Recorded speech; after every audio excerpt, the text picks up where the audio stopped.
The worst thing that could happen to me right now is a health issue. I'm not going to go and do a trip like this if my health is questionable, and if it is, I'm going to make sure that I have a way of handling any eventuality. I don't have health issues. So realistically, what is the most likely danger? Vehicle rollover. This track is mostly quite easy, but there have been some occasions where there have been some sudden drops, sudden angle changes, and if I'm driving and I'm alert and aware, not a danger, I know how to drive. Off-road, driving tired.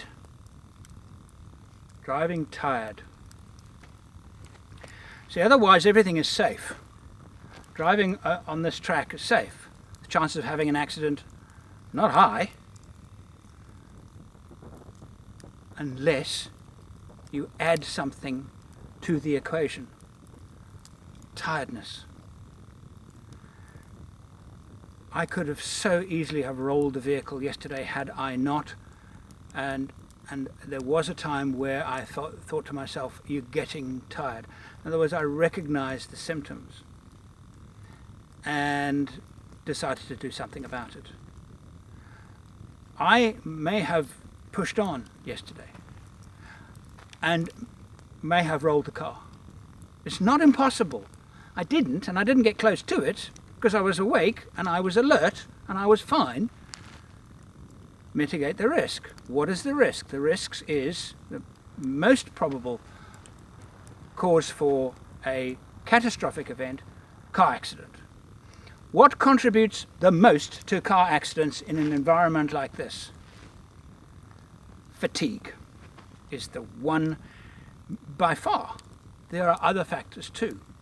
Other factors such as I'm making sure I'm running my tire pressures at the right pressure for the conditions. Handling, control, etc. I'm not driving too fast. Driving too fast is the best way of having an accident. Add driving too fast and fatigue, there is a real danger that you're going to have an accident and damage the vehicle. So what happens now if I do have an accident and the vehicle, for example, is put out of action and I am on my own? What do I do? Yes, I can call for help. What is the worst thing that could happen? My vehicle is lying on its side. I can't use it to sleep in anymore. What am I going to do? I can't sleep in a vehicle on its side. I can't access the electrical systems. I can access the food perhaps with difficulty. Maybe the back is smashed in and I can't open the back doors, which means getting the food is really difficult. Alright, so it's getting dark now.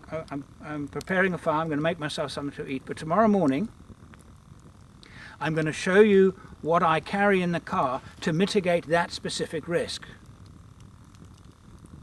And what I'm carrying will keep me alive and reasonably safe in that eventuality. Now, I'm driving here in Australia, so what I might carry in Australia is not the same. It's similar but not the same as to what I'm going to be carrying in Africa as my go-to. What do I do if?